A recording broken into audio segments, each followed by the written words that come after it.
Did you see Tony Hawk performing with Goldfinger? Yes, that was so sick, dude. Sick. I was Performing like, Superman. This is the best thing ever.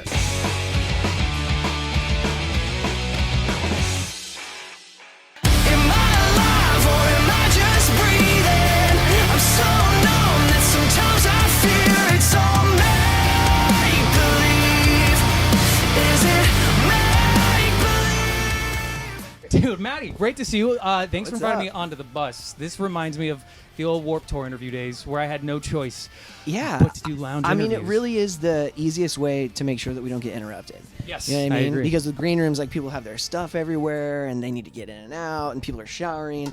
But in here, it's like we can lock that door and we're good. We put a sign on it, we're set. Yeah. But dude, how the hell was ShipRocked? Because that seems like the coolest thing ever. I've never been on a real cruise ship. So here's the crazy thing about ShipRocked.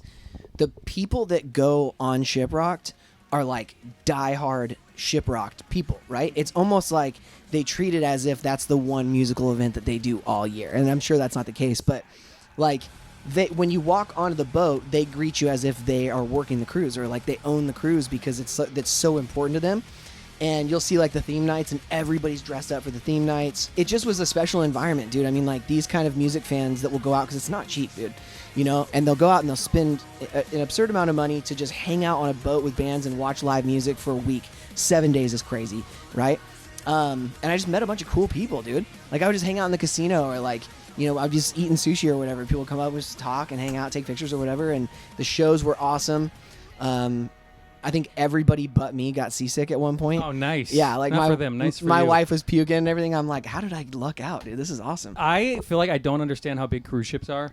Because, Oh, bro. Like, I saw the video that you posted of, like, some sound check or something, and it was, Yeah. like, in a full-on auditorium. Full-blown theater, like the size of this venue. That's insane. I It's like didn't know. it's like a small city on the water. The only cruise that I've been on was a riverboat, and it was intended for old people. Oh, nice. So it was just me, two of my young friends, and like Yeah. a bunch of 70 and 80-year-olds. And it was That's- awesome. Honestly, sounds kind of sick. It was pretty sick. Where was that at? It went through like the Oregon rivers, and it was Oh, truly cool. for retired people. It was my friend's grandma invited us all, and that's what it was. Definitely no Dang. bands playing live. What was the hardest partying old person on the boat? Oh my God! Well, they'd get mad at us if we drank too much, Okay. so we'd hear about that. But Yeah. there was this one performing couple that would hit the piano every night. Yeah. That was the live music, Dude. and that was sick. But I want to check out ShipRocked because You that have just seems you absolutely so sick. have to. I mean, if you're cool with being on a boat, it's something that you can't miss. I would recommend it for anybody and everybody. It's such a cool experience. Like you're right in the boat with all the artists. Mm-hmm. There's at no moment is there like separation between artists and And that's what's so cool. I see everyone and hanging out. showgoer. I just saw everyone hanging, having a good time. Absolutely. Yeah. And I like that. I mean, some artists feel, anxious in that environment, and I've definitely gone through a season of that earlier on in my career. But in the season of life that I'm in now, I don't take for granted an opportunity to meet the people that support our music. It's so much fun to like look someone in the eyes and hear a story about how a song affected them, or even if they just like to rock out to it, or they're raising their kids on it, or they have kids and now their kids' are showing Which is Memphis. so sick. It's so crazy, dude. Yeah. So it was a lot of fun. Multi-generational support. Yeah, they're which going is to super Jamaica rad. next year, and I'm just like, yo, can we 2 years in a row? Yeah, That bring us sounds- back, That dude. sounds so sick. So we last chatted. It was during the pandemic. We were all stuck home. I think that was early on in the pandemic, maybe 2020. Yeah. But now the world is opening back up. I spent a lot of my time in the pandemic on TikTok, as you know. Yeah. Which I do have to say, you did give me that idea for the shoelace TikTok. Yeah. And if you noticed when I branded so much Matty Mullins throughout Yeah, that video. dude, I loved had it, bro. On Point pomade. I had a Memphis May Fire shirt on. Yeah. My TV was playing Memphis May Fire in the It background. was so epic, dude. I mean, honestly, every time I'll wake up sometimes from a dream and I'll have this like ridiculous funny idea, and every time I think about texting it to you, but then I'm like, you're gonna get annoyed. No, You're like, dude, stop, bro. The one that I loved, I'm not going to dive into it now because we have to make it one day. It was Yeah. about meat. Yeah, the if steak. you remember. Yeah. Yeah, overcooked steak. There is such a good idea there. Yeah. But speaking of, let's dive into Meaty Mullins. Yeah, dude. I love shows like Master Chef Yeah. and Hell's Kitchen. Yeah. And then I checked out your Meaty Mullins page, and you're putting up gourmet quality stuff. 3, 2, 1 ribs. Let's get it. Mustard binder, seasoned with Traeger pork and poultry rub. Smoke them on the Traeger at 180 degrees for 3 hours. I've always been into barbecuing, not necessarily barbecue, but grilling, just to bring people together and feed large groups of people. I love hanging out with people. Right before the pandemic, I had a friend of mine that introduced me to the CEO of Traeger. Super rad dude, just kind of felt like family immediately. So I got really connected with them and started using their grills, and got connected with this meat company called Snake River Farms that is gorgeous American Wagyu beef. Yeah, top notch. It's unreal. It's out of Boise, Idaho. But ask those who are hooked, and they'll say it's well worth it. We are the pioneers of American Wagyu. I just started feeding my friends, and that was like that. I love doing that. So during the pandemic, I kind of just got obsessed with barbecue because I could do it every single day. I didn't have to go anywhere. Put on a couple LBs for sure. Worth it. You gotta test the food out. You gotta make sure it's tasting good. Yeah, it was awesome, dude. And now it's like a thing that I have a ton of fun doing. That's the best ham I've ever had. I've realized, like, whether it be my solo project.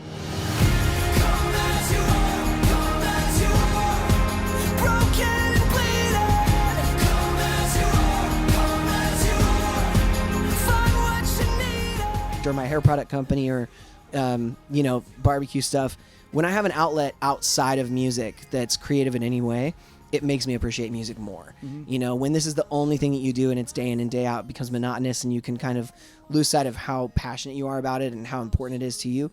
So time away from touring during the pandemic, time spending with like barbecue and doing other stuff, and then coming back on tour, I feel like I'm starting touring again at 16 years old for the first time and just loving like every second of it. Yeah, So- and I think that downtime in the pandemic had a lot of artists with that realization, but then also from the fan side, I've been hearing, at least when it first kicked off, that like just the response, the energy, the kids, the fans in general, it was just kind of taken up a notch. Yeah, and I don't know if that'll ever go away, man. I think that people really got like an eye-opening experience of like, what if live music was never a thing again? It's the most depressing thought ever. Yeah. So it's just one of those things. You're thankful for it in a new way, and now there's like this like rush of touring, so it's really hard to get tour buses because every tour bus. I know so many bands have had to get RVs now, or they've had to just try to like find other solutions because nothing's available. We had a tour that we got offered. We didn't end up doing it, but we got offered it a week before, and we were like, "There's not a single bus in the country available. There's no bandwagons. There's like these certain RVs, but they couldn't tow a trailer, so we couldn't use that." And we were like, are we about to do a van tour again? It's like full U.S. Back to the you know what I roots. mean? Like started coast to coast kind of thing. And I'm just like, I don't know why I ever in the first place trusted any of you to drive me, right? Overnight. And in my 30s, I certainly don't trust any of you to drive. So we would have to get a driver.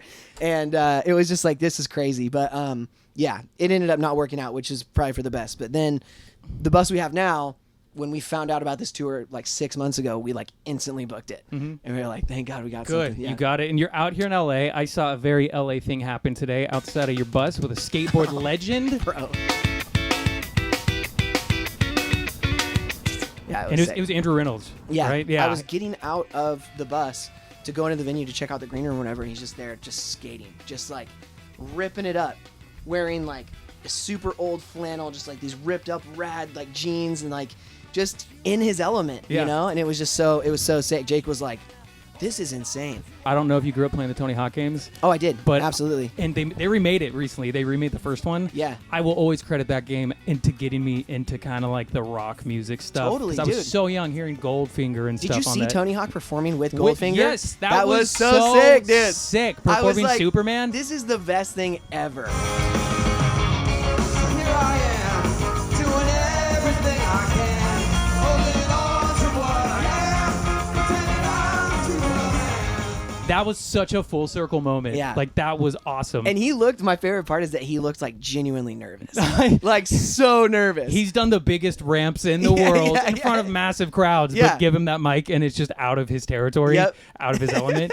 Dude, I saw you are turning your garage into an entertainment room. Yeah, I just wrapped that project up. Y'all want to remodel a garage? Let's do it. So it's funny because like I just dove into TikTok. Like I just gave in. Welcome to the club. And If you need any help, I got you, man. So I'm there now. And I only have like 6 videos on there or whatever. But I posted that one to it and it went like, it's like going semi-viral or whatever. It's like over 500,000 views at this point. And the comments are just, dude, like the most. Are they nice? Ignorant people, dude. Like, what are the comments saying? It feels like MySpace again or something. I mean, like it's nonstop. I'm talking like over 1,000 comments of people being like, "You're an idiot." this sucks. Dude, any construction when I see has the same, all of these sudden home improvement geniuses just dive in. Oh, bro, it's insane. They're like, you have to put your cars in the garage. You can't put a couch in the garage. And I'm just like reading them, like dying laughing. Me and all the guys in the van are just reading through these comments. This one guy said, I hate this. I was like, it's just I'm so sorry. funny to spark that kind of emotion in somebody. As they're just in their living room scrolling through TikTok and they're like, ugh, you know? But I bet you got a thick skin from being in a band yeah. in the age And I of social decided, media. like, TikTok, I think, is going to be the one place where, like, we just let anything fly. Like, it's like literally so many people that don't even know who There's I no am. method for it, really, too. Yeah, and it just- pops you up in so many different markets, so Yeah, many new audiences. just let people get on there and just say ridiculous stuff because it's funny. Yeah.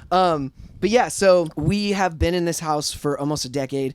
Oh, wow. We've never parked our cars in the garage. Our cars just stay in the driveway. It's that way with every house in our neighborhood. We live in a pretty safe area out, you know, pretty far out of the city. And we were using it for storage for some of my like on-point shipping supplies and stuff like that, and some of my wife's nonprofit supplies.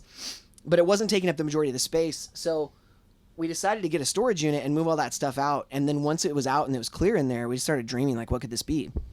Endless potential, by the way. Right, and So much. it's cool, and we insulated everything, so you know it holds I think we heat have proper and indoor AC and hangout everything. area. Yeah. But one thing that we do at our house a lot, you know, like my wife and I don't have kids, and we entertain all the time. Like we have multiple things happen at our house every week. Dude, I want to come to a Mullins family cookout. You have to, Meaty dude. Mullins. You absolutely have to come down and visit. You can stay at my house the whole night. But we entertain a lot. So the idea of having another space that's almost like a living room, but like kind of more of like a modern vibe, where people could dip out and hang. So we've got people hanging out in the living room. We've got 2 fire pits out back. We've got, you know, the kitchen. Everyone hangs around the counter, and then you just walk right into the garage, and there's a sectional couch and a 75-inch TV and a fireplace, and Oh, that's there's so like this sick. tool shed thing it's multi-purpose. There's like stuff that even guests like will grab out of there and stuff, and built out a little workout section for Britt. And there's a ton of seating the way that we did it, with a table and then bar seating and then the couch. So when we watch movies, we can seat 14 people, and it's like no problem. Everyone's comfortable. That is so epic. Yeah. So, wait, what's the nonprofit that Brittany works for? It's called Beneath the Skin, and it's her nonprofit. Oh, wow. Yeah. And what it is, it's a peer-to-peer mentoring program. She started it years ago, and it's for women all over the country, where if somebody is in a season where they just need someone to talk to and be safe with and be able to pour out to, they'll pair them up with a mentor that's not much older than them. That's why it's peer-to-peer. So it doesn't feel like big brother, big sister. It feels like an actual friend that's going through a season of life. So you can go to beneaththeskinonline.org and you can sign up to get a mentor, or you can sign up to be a mentor. And we've seen just some incredible success over the last few years with, you know, just people who come in having thoughts of suicide, self-harm, anxiety, depression, and having that person in their life that's outside of their immediate circle that they can really trust and be open and honest with has been life-changing, especially over the pandemic when everyone felt so like confined. Yeah, and that was lonely. a mentally challenging thing for a lot of people. Definitely, yeah. I have to say, I think the last tour I saw you on it here was with Atreyu, and it was at House of Blues, I think. But we were hanging out in the Yes. green room. You pulled me into the bathroom and we were chatting. And you were just kind Yeah. of checking in on me, Yeah. making sure I was good and everything. Yeah.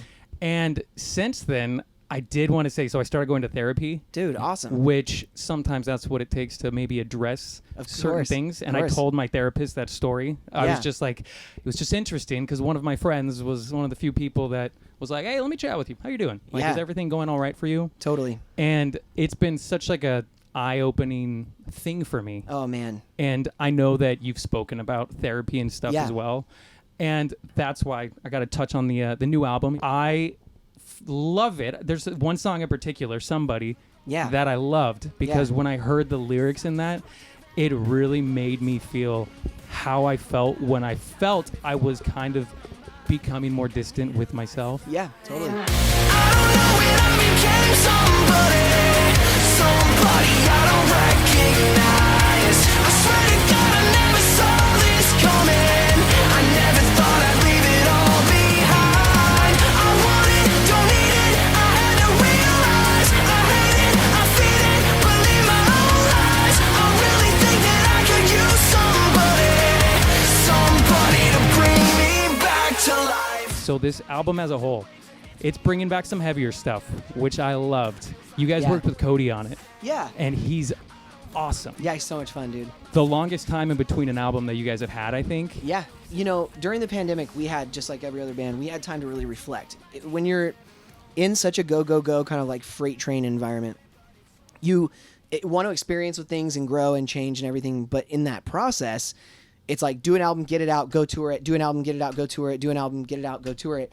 And you start to almost kind of lose sight of like what made everything kind of start going in the first place, right? And so having forced time off, we were like, who is Memphis May Fire? What is Memphis May Fire?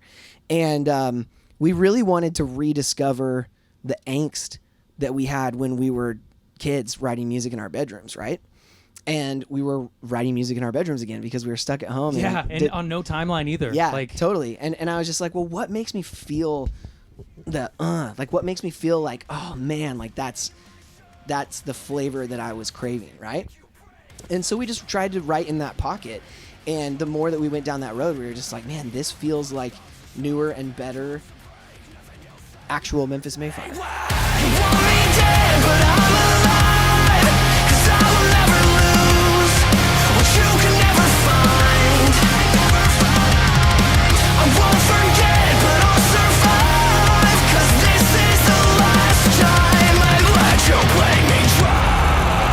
And I've said this in other interviews, but I genuinely felt like for the first time ever, I became a fan of our band. Yeah. You know, like I was listening to songs and I was like, I love this, you know, and I'm proud of this and I'm so excited to play these songs. And so, yeah, dude, it was cool. So Kellen obviously has always been guitars, bass, drums, everything instrumentally, you know, production, background stuff. He does all of that.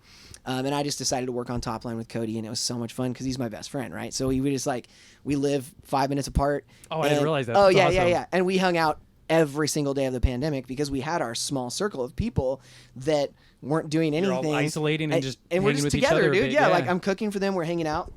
But yeah, me and Cody have been really close for a while. And so instead of just holing up in my studio and writing by myself, I was like, Cody's talented and he's a good friend of mine, and I would love to see what it's like to just bring him in on a song. So we wrote Somebody was the first song that we wrote together. Oh, was it? Yeah. I had no idea. Yeah. And I connected to that song. Yeah. My God, that's awesome. We had a ton of fun writing that one together, and I was like, well, let's do another one. And then that was like even better. And I was like, okay, well, let's do another one.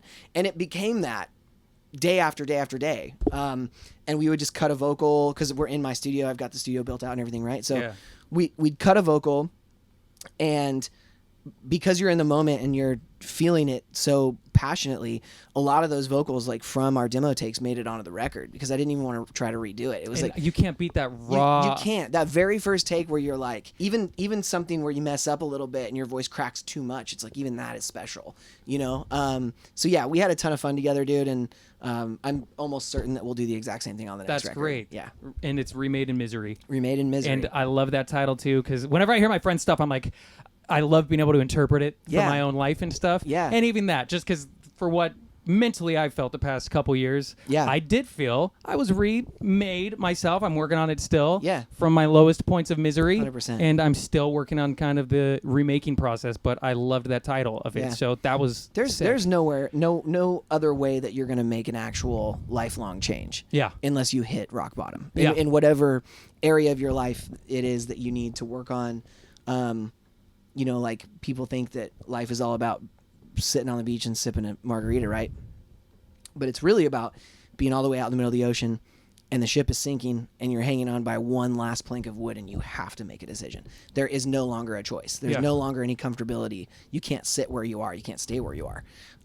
That's when things change and that's when you grow. That's when you become stronger. That's when life starts to actually have purpose, you know? Yeah, and it's So- important to address and acknowledge Yeah, when those moments happen. absolutely. Dude, so when I last talked to you, I had no tattoos, okay? Dude, So- all your stuff looks insane. Who's doing that? So that's what I want to say. So I went to Black Lantern Tattoo in London? Dana Point. London Reese, he didn't do this. Oh, okay. But I got to know him from that. Isn't he the coolest He's dude? so sick, and he did some of your pieces. He did my neck. Yeah, he did all everything on my neck. So Trip Lopez is who's done all of mine. This is insane.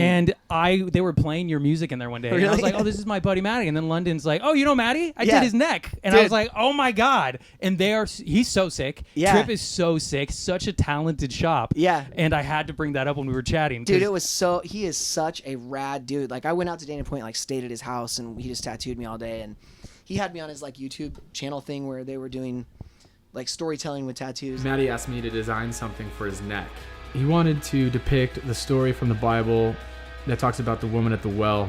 I was really excited about this piece in particular because not only was it on a neck, but he wanted me to create it 100% custom. The very first time I met him, I think it was like 2012, he was at Warped Tour side stage, and I was like on the stage, and some guy like goes, "Hey Matty," or whatever, and I'm like, I look over and he holds up his phone and it's the Challenger album cover, and I was like, rock on, you know, like that's sick. I have to tell you, every morning when I run, I listen to Challenger. Really, dude? And That's awesome. I do love all of your albums. Yeah. That is one album that for me, just even nostalgically, me getting into like metalcore music and stuff, you'll never understand how much that album means to me. Dude. So every morning when I run, to this day, so I agree, London. It's a great album. Myself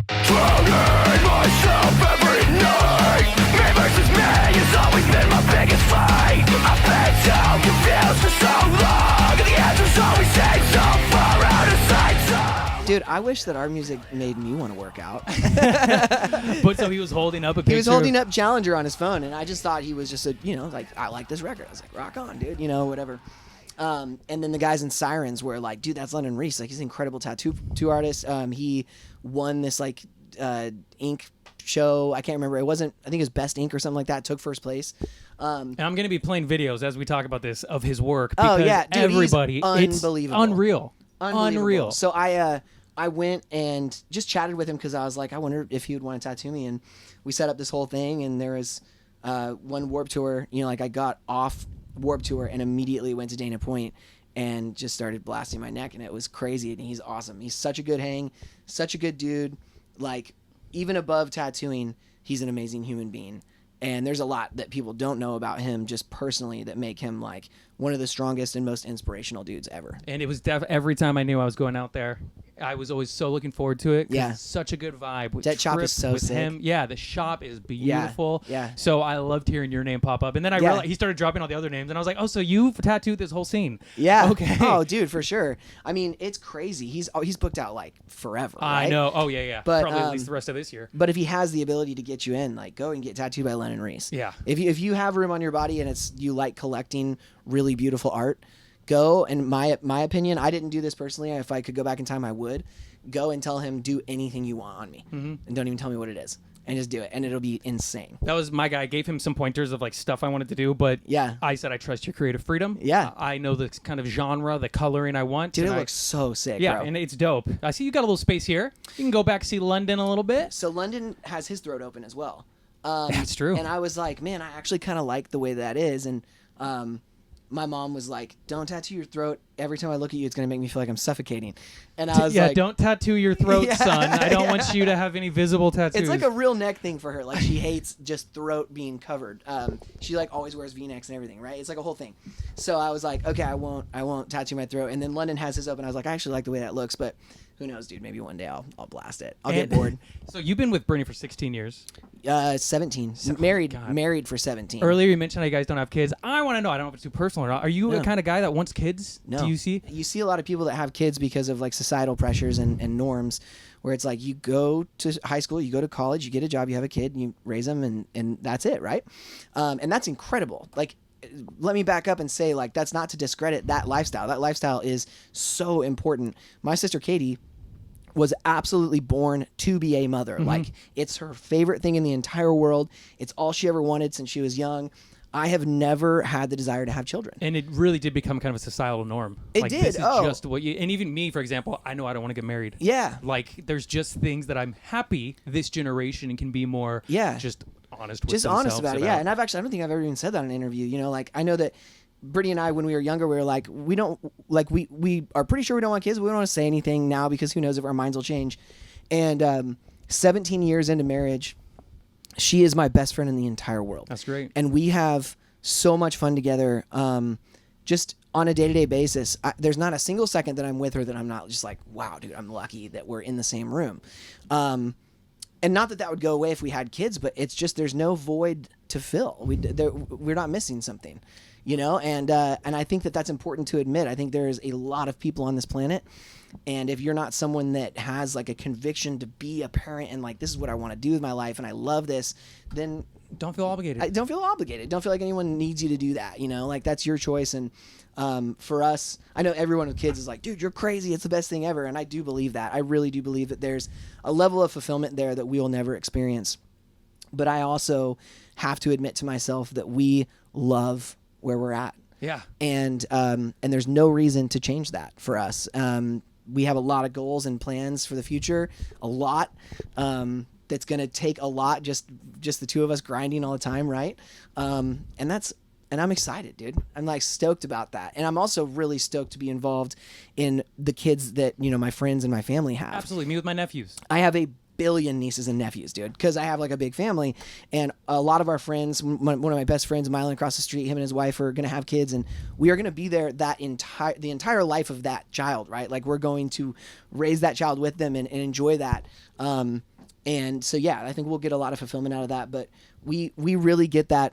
Not having kids, we really feel the nurture, like the desire to nurture just from our community. You know, we have such a large community in Tennessee where we, you know, feed people and hang out and like, you know, have heart-to-heart convos or just have fun, just go kayaking, just go rent a cabin, just go swimming. Like we do a lot of really awesome stuff with our people, and that fills us up. So that's great. Yeah. Hey, if you guys ever need a Tahoe getaway, my parents have a house up there. It's great. I think I'm going Dude, up there. Don't tempt me with that, bro. I think I'm going up with some of the Sirens guys. Yeah. Next month, and Garzi, if you know who Garzi is. He's coming tonight. Garzi's coming tonight. Paranoia starts to set in.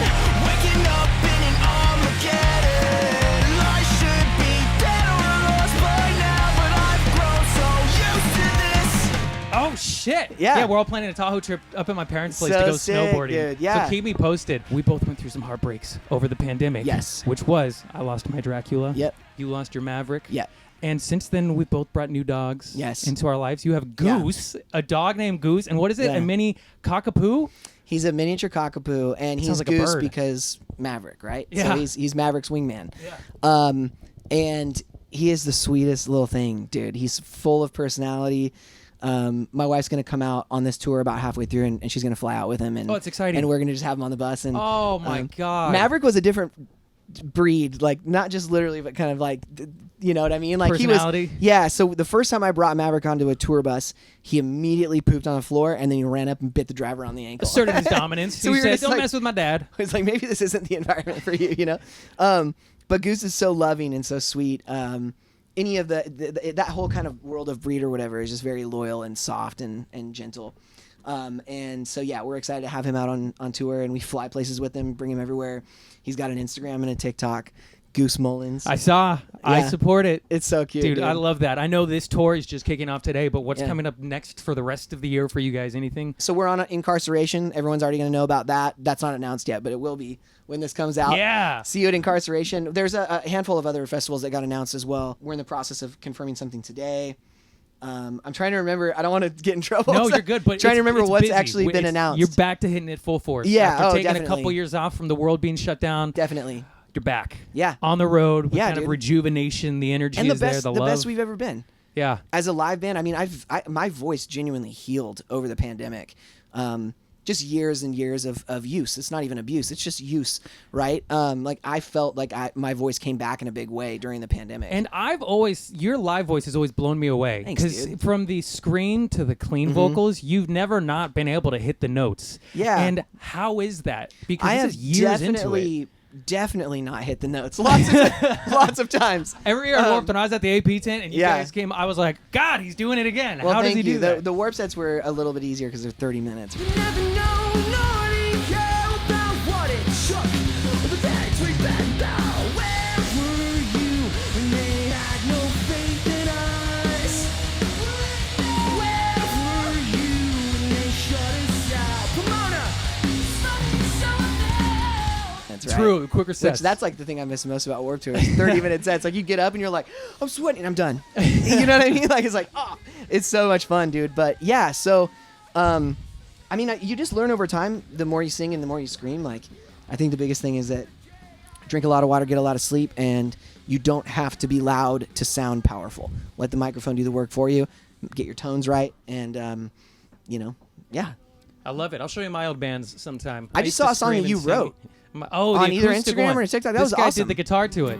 My thoughts trying to figure us out. I know I meant it wrong, I guess I already know. I had a feeling this was coming, but it hurt really bad. Maybe someday you'll see the good intentions I always had. Dude, that was really rad. I appreciate So that. you're gonna Thank drop you. Nope, just gonna be live. What? I don't think I'm ever gonna get myself in to properly record it. Oh, dude. But I had a blast with that. It was the first because I used to be in bands. Yeah. And it was You need to metalcore type come. stuff. You need to come to my house, and we'll cut it. Hey At Tommy, you hear that? We're gonna fly to Nashville. Tommy Yeah. used to live in Nashville. He knows what's up there. Let's go. So, I'll do the song for free at my studio, and then I'll come and stay for free at in your Tahoe, cabin. you have got yourself a All right, deal. dude, let's we go. are shaking that Yeah, in. dude, No- I am not kidding. I want to come out to Tahoe and chill. Dude, That sounds so sick. Summertime, it's great for the lake. Wintertime, it's incredible for snowboarding. Okay. The house is always there and vacant. What is the what's the temp of the lake? It's cold. So Lake Tahoe, in the summer though, it's cold. the temperature never changes of Lake Tahoe because it is as deep as Oh, the wow. mountains are tall.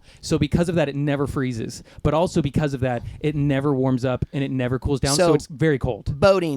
You can boat. Boats are not all day long. If you're not if you're willing to adjust your body to it, people are in the lake all the time. Really? Yeah. You'd Whoa. have a blast. Dude, that's like a huge trend right now, getting into really cold water. Not for me. I I've did- seen videos of people in Russia just jumping in. Yeah. And I'm like, I couldn't do it. I've Ice been baths. reading a bunch of stuff where people are just like, this will change every aspect of your life. Yeah, for it the will better. because And I'll I'm hate like- everything. Yeah, I was like, dude, I want to try it, I think. But I also don't want to do it. So we'll see. there's a hot tub there as well. So we'll jump into the lake, Okay. freeze, run back to the house, and get in the hot and tub. apparently have like way more serotonin and everything. Yeah, I from- know, because our body's gonna be in shock. From- We're gonna be like, oh god, let's write a new from song. sitting in ice. Let's dude. make a Yeah. TikTok. Yeah. But dude, thank you for chatting. Yeah, I dude. believe we've covered just about everything that we could in a little catch up. I Anything love I it. missed that you want to touch on, or does that take care of it? Dude, you are and always have been my favorite interviewer. I Thank you. appreciate that. I Thank love you. you, dude, and thank you for coming out and setting all this gear up in the back of the Nobody podcast. can see it this tight configuration, but Just like like I the said, it old reminds days. me of Warped Tour. Yeah. This feels so Warped Tour to me, so I'm Yeah. all about it. But Matty Mullins, I appreciate it. I love you to death, dude. Love you too, dude. And best of luck on this tour into the rest of the year. It's gonna be a sick one. Come out to a show.